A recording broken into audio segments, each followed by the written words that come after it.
We are hanging out with a guy who started Kajabi. So, JCron, let's get right into it. Who are you? What's your deal? Why are you hanging out with me here today?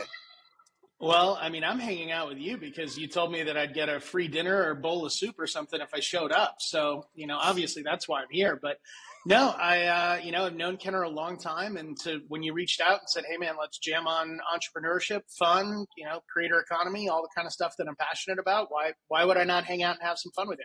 Yeah, that's awesome. That's totally awesome. Well, give me a little bit of background. Tell me a little bit about you, and then let's get rocking. Sure. So background's pretty simple. Grew up northwest suburbs of Chicago, moved to California when I was 15, had a variety of sales positions, just being confronted by moving from an area where a S-Class may as well have been a spaceship to moving to an area where it was a Newport Beach Honda Accord, and had always a passion for entrepreneurship. I was always trying to start businesses when I was a kid. That culminating in becoming the vice president of sales for a mortgage bank at 2007. Everyone knows how that story ends. So all the real estate and cars went back to the bank. I filed bankruptcy and went into the world of online marketing, largely because of the amount of marketing I received as a mortgage broker, and then leading me into that universe. And fortunately met some amazing mentors. Joe Polish was who launched me in the world of online marketing, and kind of let me follow him around like a lost puppy dog, and ended up primarily being on the customer of Kajabi side of things. So met Kenny Reeder, my best friend, founder of Kajabi, in probably 2010, and actually was working with companies that were using Kajabi as a customer. So think online curriculum, training, author, coach, consultant, expert businesses. And so Kenny and I stayed friends for, better part of 6 years. I did consulting for Kajabi in that period of time. He fired me to work with a shinier consultant named Frank Kern. They then hired me back as VP of Biz Dev. I said I quit a week later because I got offered the CEO role of digital marketer in Austin, Texas. So in that 6-year period, he fired me. I quit. We were even. And then come tail end of 2016 was transitioning out of Success Magazine in Dallas, because the one promise I made my wife is, I could pursue my career as long as I didn't ask her to move out of Orange County, and Success Magazine wanted me to move to Dallas. So I had been renting an office from Kajabi. Kenny walks in on a Monday like, hey, dude, how's your weekend? I'm like, well, got to figure out what I'm going to do next. I'm not moving to Dallas. He said, well, you've grown a lot and done a whole bunch of stuff. We've grown a lot, done a whole bunch of stuff. I really think this could be a thing, and I think we should work on it together, and it's easier than moving your shit out of the office. And so that was in mid-2016. By September 2016, joined as partner and president. At the time, we were doing $6 million in ARR, 25 team members. And then when Kenny and I stepped out of our operating roles to go to board positions in July of 21, we had grown to north of 100 million in ARR, 400 team members, and a $2 billion valuation with partners like Spectrum Equity, Tiger Global, TPG, Owl Rock, Meritech, and Tidemark. And a whole bunch of fun. We can cover, any aspect of my journey you think would be helpful for your audience. Open book, happy to dive in. Whoa, dude. There's some of that stuff I didn't know. Wow. Let's start from the beginning. Well, that's exactly the goal. Like, I'm on your podcast. The least I can do is surprise you. So. Oh my gosh. So, okay, let's go back to the beginning. So would you say, and this is totally free flowing, right? Would you say you're at heart, you're an entrepreneur? Obviously you are one now. Did you kind of grow into it? What's your deal there? So I would say that I would qualify myself as an entrepreneur, but I would add some caveats. So when I look at my early years, I loved the idea of entrepreneurship. So I can remember going to a Lutheran elementary school, which of course, private school, every quarter there's some bullshit fundraiser, whether it's sell the wrapping paper, sell the Easter candy, sell whatever, walkathons, any of that. And I would always be like, Mom, Dad, all the kids have their parents just kind of take care of it. And my dad's like, no, get your clipboard, go to door and figure the shit out. So I loved selling. I loved competing. I really enjoyed all of that. I mean, my first job was telemarketing for a timeshare company when all my friends were working at skate shops. So that's always been an exciting part of what I love about life, is coming up with an idea and seeing who will buy it. I would say that in my journey as an executive pre-Kajabi, in my journey with Kajabi, I would say I'm far better at the scale-up period than I am the startup period. I'm not the French pastry chef that is going to spend years of his life figuring out how many layers it takes to make the perfect croissant that's big yet light. I'm the guy that's the Burger King croissant sandwich of like, how do we sell that thing to 1 billion people through drive-through windows? So I would say that I believe I'm entrepreneurial, but I'm entrepreneurial in a band of experience where I believe I can be most impactful. Yeah. So what are you selling right now, if anything? Meaning what Right now, nothing. Yeah. I Yeah. so went to a board position in July of 21, and admittedly, it was something that I don't know that I had expected, but Mhm. I'm grateful. I have a 3.5-year-old daughter, and I'm a workaholic, self-diagnosed, and I think that if I did not have that transition, I probably would have missed out on a lot of time with her. But I would say that right now has been a season of reflection, gratitude, and wrote a book. The book will be coming out in July. So, what's next for me? That's the $1 million question. I don't know. I don't know if I'll find the thing that I'm so excited about that I would operate again Mhm. and, kind of give up that freedom for a schedule, because that's definitely been a schizophrenic, on Monday, I'm ready to operate again. But, on Wednesday, I'm at swim class with my daughter. And by Friday, I'm having cocktails and thankful I'm not operating. So that might happen. I would say advising and working with companies that I can be impactful and important, but not necessary.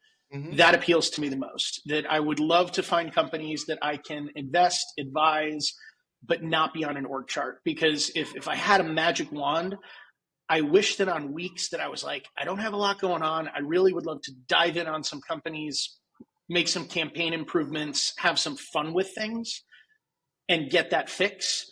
But then on another week when it's like, okay, I really want to travel, just go to some restaurants, have some fun, I don't need to be operating. Mhm. So I would love to have that flexibility. We'll see if I can pull it off. But that right now would be the closest thing I have to an answer on what's next. I understand. Wow, there's a lot to unpack there. Your book. Tell me the name and give me the specifics as to where I would get it, where other people would be able to get it. So the book is called $1 Billion Bullseye: Grow as Big as You Want, as fast as you want, and exit if you want on your terms. And the Mhm. book is really a retrospective of what Kenny and I learned building Kajabi. And the philosophy behind it, I always try to find something that's a metaphor that people can hold on to, is I use this idea of a dartboard. And everyone assumes the way that you would win at darts is to be good at darts. My belief is the way you win at darts is to have your bullseye that you're throwing at be larger than anybody else's. So your odds of increase as you hit it. And so the way that we've built the framework is kind of this idea of starting in the center with purpose, then profit, then product. Those are your core 3 rings that if you miss any of those, you don't have a business, you have a hobby. Then you've got your amplifiers, which is prestige, promotion, persuasion, and people, namely your customer experience, your marketing, your sales, and the hires that you make to run all of those systems. And the reason those are amplifiers is because if you don't have the core 3 nailed, you can't rely on these amplifiers to save you. You'll Mhm. notice this in companies that typically stall out, where they didn't really have a great product, they just had a great marketing campaign. Or they Mhm. weren't ever profitable, but they just had a really good sales strategy. Or they didn't have a product, weren't profitable, but they hired great people and hoped for the best. Mhm. Those are businesses that will achieve varying levels of success. But if you miss any one of these rings, you're going to miss the multiplicative effect that they have on your organization. So Mhm. the book is meant to be just a operating system of where to focus when and how to know if you've nailed it. And did you say that's coming out or it's out now, by the way? Coming out. It'll be out in July. So it's February now. And, what I've learned is that despite how fast everything in life moves, the book publishing industry has not adapted to any of that. And it still moves ridiculously slow. Yeah, I understand. So I bet you that's going to be, we might even, if it's okay, we might even have you back on when the book's out. I would love to do it. All right. So, well, I mean, you're way young, obviously along your journey, life's journey, but what, Not that young, dude. I'm now, gosh, I'll be 43 this year. I mean, I um, feel like I think the thing about age that really messes with you is when you start turning over birthdays that you can remember your parents turning. Like yeah, I can remember being in my backyard in Illinois, seeing my dad smoking a cigar, playing cornhole, which back then was called Polish bocce, not cornhole. yeah. And that was for his 40th birthday. And he had all of his friends from the auto industry, and everyone's having this big party in the backyard. And I remember like, oh my gosh, my dad is so old. And now I'm about to turn 43 and I'm like, holy shit, I'm so old. So it's been a weird thing. I do hear what you're totally saying. I hear what you're saying. So what would you have done differently along the entrepreneurial journey at this point, looking back? Um, That's a tough I question. would probably say if I knew then what I know now, Mm-hmm. I would have handled a couple of things significantly differently. And I don't know if it would have turned out as well because I'm very happy with the way it went, but I'll give you a good example of an object lesson of immature me and now more mature me and my perspective. So in 2007, when the mortgage market completely came undone, I pretty much abandoned the entire mortgage industry and went into online marketing and the sort of the expert or creator economy, which wasn't called that then but is now. Yeah. And so it was a massive transition, whereas in the mortgage business I had pretty much spent 3 to 5 years getting good in this space, in this industry. And what you find is when you transition into a different industry, you start over. And realistically, it's going to take you 5 to 10 years to be any good at anything. And so back then, I was like, this industry is bad. It's hopeless. It's never going to be the same. I'm out, going to online marketing. And I think that at the time made sense to me. But looking back on it, I think that there were a lot of other ways that could have been handled differently. So I now look back and I know friends of mine that rather than firing all of their loan officers, they took this sales floor of people that they had and they transitioned into loan modifications, which was a season of a few years that then created an opportunity for loan modifications. And then when loan modifications were no longer available, they transitioned that sales floor into debt settlement. And they did very, very well in debt settlement. And then when debt settlement started to change, it was right around the time that rates had dropped again post-Great Recession, and the refi boom was on its way back up. And all of a sudden, refinances were hot again.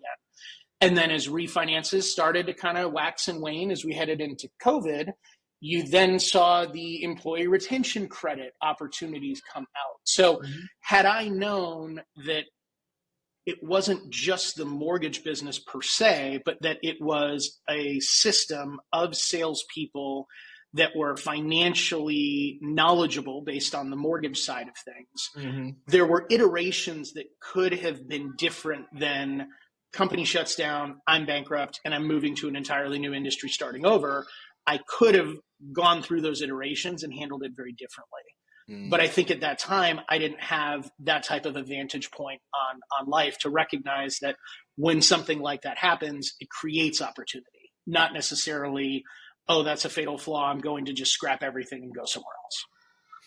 This is going to sound weird, but it's probably a good thing that you were bankrupt. And you, by the way, that's an incredible story. I'm not mad about it. Like, don't get me wrong. It's more like what could I mine from the journey that if I was faced with a systemic transition of some kind, I would now look for the opportunities that their transition would create rather than look for an easier path elsewhere, I guess is what I'm saying. That was sort of the foundational learning. I'm sure you don't take it for granted now, all your success. And I'm sure, I get that. I'm sure you envelop where you are so much more because of your past, Well, bankruptcy for somebody like me was a very helpful journey. And it was one of those things, I would even say I would have called it helpful even before I had any validation that I would find my way out of it. I think that if you look at the journey, it initially started with everybody else being at fault. The economy had failed, the industry had failed. I was, a victim, a passerby in this collateral damage kind of thing. And I realized about 6 months in, there was really no power or benefit in that until I was like, well, actually, no, it as hard as it is all my fault. Like, I overinvested in over-leveraged real estate. I didn't save nearly enough. I didn't ask, could an industry disappear? I just assumed if I lived on less than I made, I would be fine. So then all of a sudden it became a very empowering thing to realize, like, no, that was on me. And if it was on me, I can do it again and I can do it differently and I can have a whole lot more maturity around what's happening to me. So it was a very instructive period in my life. And I think it also is something that when you grow up in what I would call, although being middle class growing up, finances were always a hot button. Like, they were never, managed well in my life. And so I think that always prompts you to be afraid of, oh my gosh, it's going well. What happens if it doesn't? What happens if I lose it? Will I survive life if somehow it all came undone? Mm-hmm. And then when it all comes undone, it's not pleasant. It's not like something I would sign up for fun, but it wasn't nearly as bad as I thought.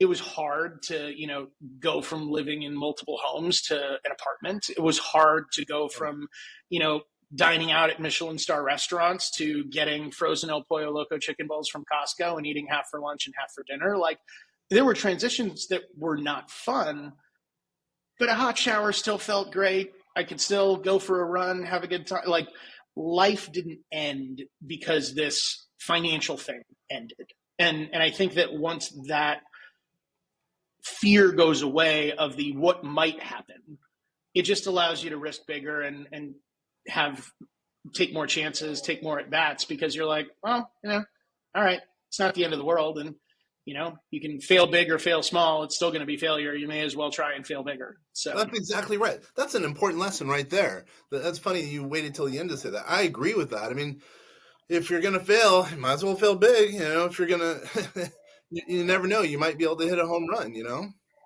Well, and that is something that I do think a lot of people are unaware of, is that it is every bit as complex to launch something small as it is to launch something big. It is every bit as difficult, every bit as challenging. There's no effort points rewarded in the equation. Like, if you're going to go through the stress, you may as well pick something that can achieve the result you want versus just get you closer to the result you want. Yeah. Speaking of, success, let's talk about Kajabi a little bit. Tell me a little bit about like what you saw during your journey. Was it 5 years? I guess it was. Yeah, around 5 years. Sure. Tell me about that fight from nothing, basically, or relatively speaking, to all of a sudden something huge. Like, tell me. Well, we were disproportionately benefited by a few trends that were not really part of our control. That when you think about Kajabi and the industry that it served, there was no question that it was going to revolutionize what it was replacing. The industry pre-Kajabi was workbooks, DVDs, sent in the mail, physical goods. And so as broadband internet became more and more and more, proliferated, you had a lot more opportunities to serve up educational content in ways that you couldn't before. Mm-hmm. So those trends are absolutely going to happen, and they're going to continue to happen.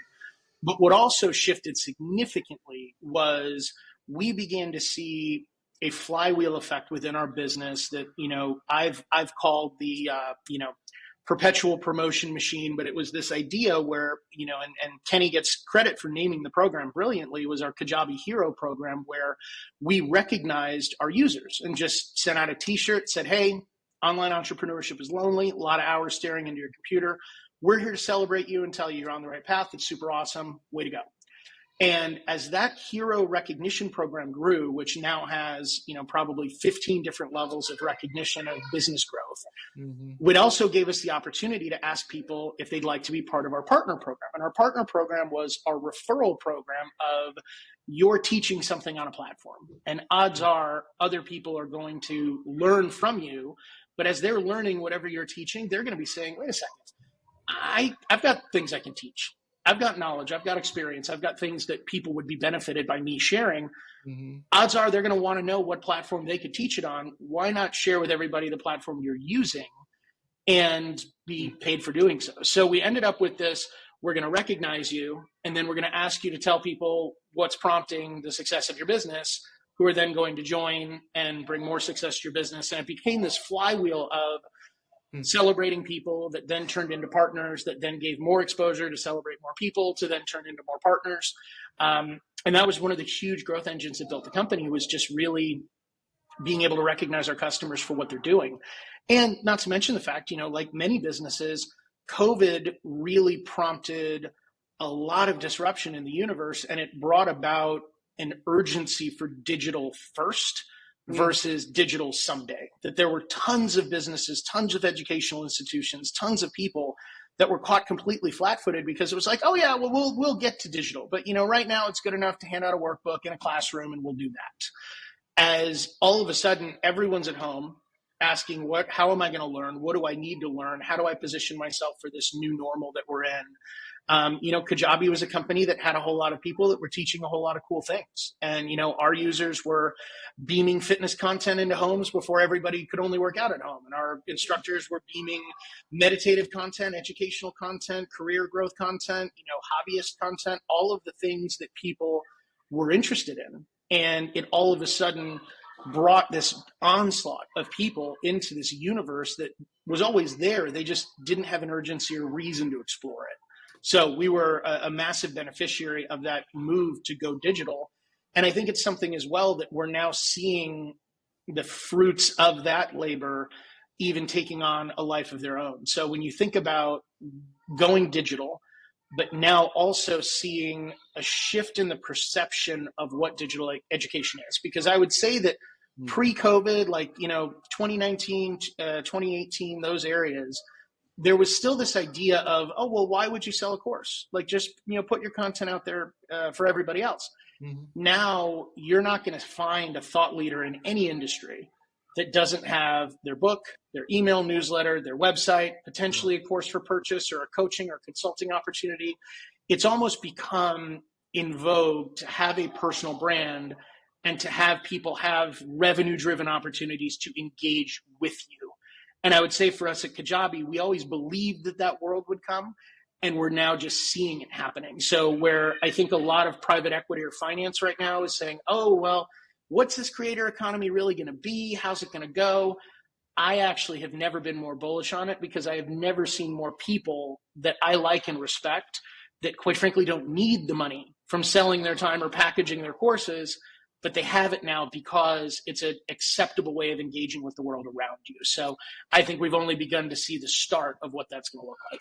What I would say is, correct me if I'm wrong, but I think you didn't say the word, which is surprising, community. I think you guys were the first kind of player putting a community around you, and I think you guys grew based on your community.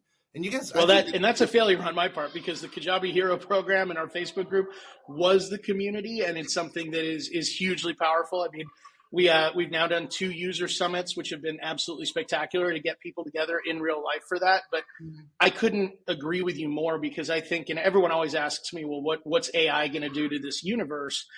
The reality of it is authenticity is the new currency. And yep, totally. While people enjoy engaging with AI, people also know that AI's never experienced being human. They've never needed to work out when they were tired. They've never needed to get their kid to go to sleep because they had a big meeting tomorrow. They've never had 4 cups of coffee because they needed to get something done. AI is going to give you the recipe, but it's not going to make you a chef. Yeah. And I think that as we look at this universe today, the prevalence of information has never been greater and will only get more so. But the desire for actual interactivity, I think, is going to ramp up massively. And I mean, when you look at what Napster did that then led to Spotify and Pandora, all of a sudden music got so commoditized because it's all in my hand. So all of the money moved to concerts. All of the money moved to actual human experiences. I think AI is going to do the same thing for information, that when it's all there, all available, and some giant computer spits it out, that's going to prompt me even more to want to go find a human being that I can connect with for the experience I'm having. That's exactly right. Yeah. We've been doing AI for years. And we believe that AI is helpful, et cetera, but there's going to be more community built around kind of the foundation maybe of AI, computers, et cetera. But there's going to be even more of a need for community. That even means more for people like Kajabi, shareholders, users, et cetera, et cetera. Yeah, it's something too that I think what we're most excited about is seeing the amount of choice that's being given to the general public for them to have an opportunity to create the curriculum or learning experiences that matter to them. That it's no longer my only path is I'm going to go to college and I'm going to have to take 800 classes I don't want to get to the 2 classes that I do want to then have a career related to that. I think that as we see, Peter Diamandis calls it the rising billions, but the amount of billions of people that are going to be coming online with broadband internet over the course of the next 5 to 10 years that have never had it. And all of those people are going to want the exact same things we want today. They're going to want their passions, their progressions, their proficiencies. All of those things are going to be desired to be learned. And those are the things that power our industry. So as you can tell, very bullish on the world as Kajabi sees it, for sure. Yeah, totally makes sense. So we only have a couple minutes. Bummer. You have so many things we could share. So how about this one, and I'm going to have you on after your book, if that's okay. So what's one takeaway for you as an entrepreneur, not only with Kajabi, just in general, because you've got such an interesting story. What's the one thing that you would impart to, let's say, either a brand new entrepreneur or someone who's been an entrepreneur for whatever, 20 years? So Tough question. this is my opportunity to try and encapsulate something and sound smart. So let's see how I do. I would say the one thing that I believe I say that is fairly original, maybe taken, maybe borrowed, maybe a remix of something else. But I would say that what I've learned is that success is one of the only things in life that you won't know how much it costs until after you've paid the price. And what's funny is you actually have to commit to paying it before you know what it costs. So you're actually going to commit to a journey where you may be looking at somebody else that did it in 12 months or 12 years. And you don't know if it'll be 12 months for you, or you don't know if it'll be 12 years. But if you don't agree to buy it, regardless of the price, you're never going to have it. And I think that that's the part for me that is the most difficult. And I'll even make it a little bit more personal. You know, my brother, unbelievable guy. He's a supply officer in the Navy, did Naval ROTC, went through UCLA, and now is coming up on the end of a decade-long naval career. And it's like, well, what do I do next? And he's seen me in my entrepreneurial journey. And I'm like, you got to know, I don't know what your price will be. I don't know how long it will take you. I don't know how many failures it will require. I know that if you don't give up, eventually you will have it, because life won't keep it from you. But I can't tell you what it's going to cost or how long it's going to take. And that's the part about being an entrepreneur that I think is the hardest to communicate, because we live in this world today where everyone wants the highlight reel, and that's all everybody focuses on. Mm. Like, everybody's got the social media reel with the photos in Bali and the doors that go up on the cars. And people are like, that's entrepreneurship. And I'm like, that has nothing to do with entrepreneurship, not even a little bit. So I think that's the hardest part is being an entrepreneur means you are going to stare into the abyss. You are going to decide to purchase something that you won't know what it will cost you, and you'll only know after the price has been paid. But I would say that if that doesn't scare you off, entrepreneurship is the greatest transformational force in the world, and it might be the only thing that saves it. We definitely all agree that it will never be politics. It will never be the media, that all of the structures that are supposed to do it have failed. So the only thing that might fix it is you starting the business you care about and positively impacting the customers that you will serve, because it's going to make you better and them better. And that's the only hope we've got. Holy mackerel, dude, you're the man.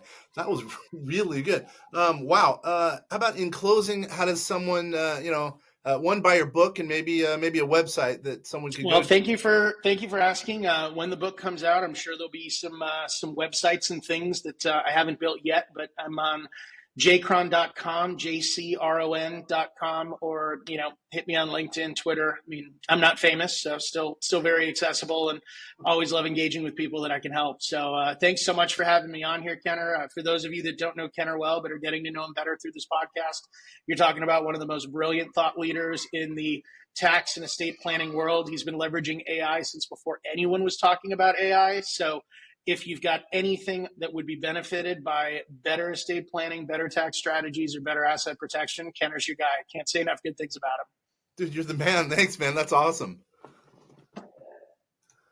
Dude.